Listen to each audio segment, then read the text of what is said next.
वसुदेवसुतं देवं कंसचानूरमर्दनं देवकी परमानन्दं कृष्णं वन्दे जगद्गुरुम्।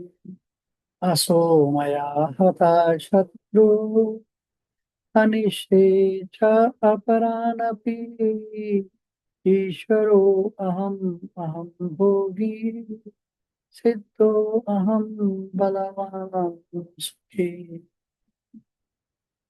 जय श्री कृष्ण। प्रणाम आप सबको। आज अभी भारती जी ने और उसके बाद सोनिया जी ने विस्तार से इस श्लोक का अर्थ बताया। यहाँ ये श्लोक श्रीमद् भगवद गीता अध्याय 16 के 14वां श्लोक है, जिसका विस्तार से हिंदी में अर्थ देखेंगे, समझने की चेष्टा करते हैं। असो वह मया मेरे द्वारा तथा मारा गया है शत्रु, वह शत्रु मेरे द्वारा मारा गया, और च और अपरान अपि अन्यों को भी निश्चय मैं मारूंगा।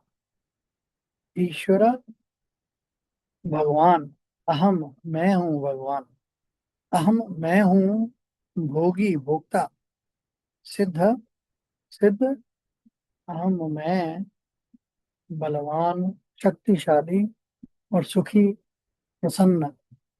मैंने अपने एक शत्रु का नाश कर दिया है और मैं अन्य शत्रुओं का भी विनाश करूंगा।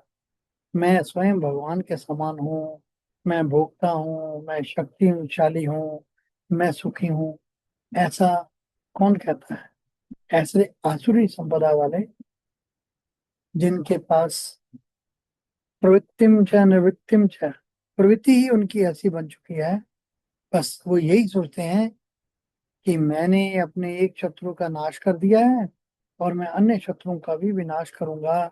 मैं स्वयं भगवान के समान हूँ, मैं ही भोगता हूँ, मैं ही शक्तिशाली हूँ, मैं ही सुखी हूँ। इसका सरल अर्थ क्या है कि ये शत्रु मेरे द्वारा मारा गया है और मैं अन्य शत्रुओं को भी मारूंगा। मैं ही ईश्वर हूँ, मैं ही भोग करने वाला हूँ, मैं ही सिद्ध सफल हूँ और मैं बलवान और सुखी भी। आइए इसे गहराई से समझने की चेष्टा करते हैं तीनों दृष्टियों द्वारा। पहली व्यवहारिक दृष्टि, प्रैक्टिकल व्यू क्या है?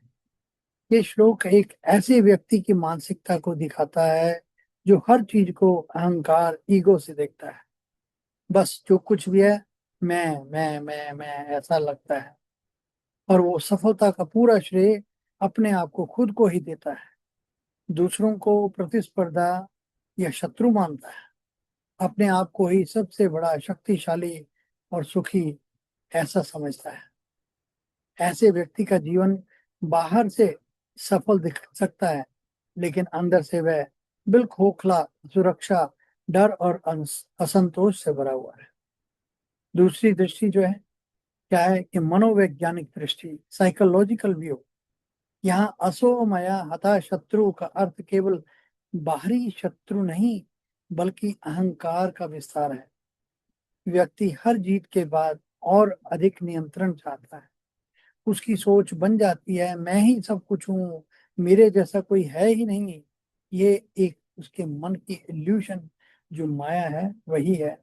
यहाँ व्यक्ति खुद को ही ईश्वर समझने लगता है।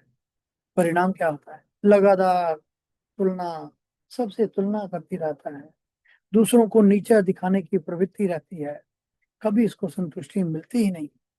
और तीसरा क्या है? आध्यात्मिक दृष्टि, स्पिरिचुअल व्यू। ये श्लोक आसुरी प्रवृत्ति यानी डेमोनिक नेचर का चरम रूप दिखाता है। ईश्वरो अहम, मैं ही भगवान हूँ, अहंकार की पराकाष्ठा।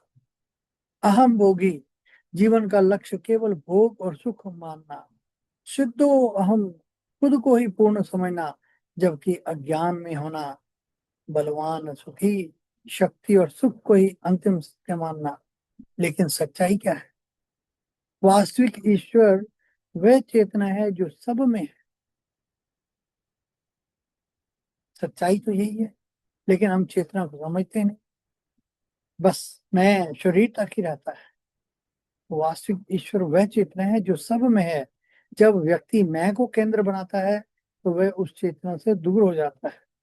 जीवन में लागू करने का संदेश क्या है? दो चीजें हैं।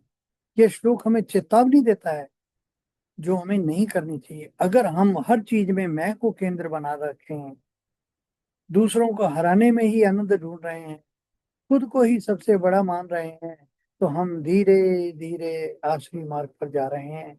ये चिंतन करना हमें ही चाहिए। इसके विपरीत क्या करना चाहिए? दैवी मार्ग क्या है जो करना चाहिए? मैं की जगह हम लाना। जो कुछ भी है मैं नहीं कर रहा हूँ, ये हम सब कर रहे हैं। सफलता का श्रेय भगवान को, ईश्वर को, परिस्थिति और टीम को। टीम क्या है? हम सब जब मिल जाते हैं तो टीम बन जाती है। टुगेदर ईच अचीव्स मोर। टीम। और क्या है? टीम क्या करती है? सफलता का श्रेय जब हम देते हैं तो वहां पर विनम्रता, ह्यूमिलिटी आ जाती है। ह्यूमिलिटी विकसित करते हैं और सेवा और संतुलन को जीवन का आधार बना। एक गहरा चिंतन प्रश्न: क्या मेरी खुशी दूसरों को हराने पर निर्भर है, या मैं बिना तुलना के भी संतुष्ट रह सकता हूँ? और हम इसको 21 दिन की साधना योजना में भी ट्रांसफॉर्म कर सकते हैं। और इससे गाइडेड मेडिटेशन जो है वही हमें चाहिए। ध्यान क्यों करना है? इस चीज के ऊपर ध्यान देना है ताकि ये ज्ञान केवल समझ ना रहे बल्कि हमारा अनुभव बन जाए। तो जैसा समय होगा हम इस पर फिर ना बात करेंगे। जय श्री कृष्ण। प्रणाम।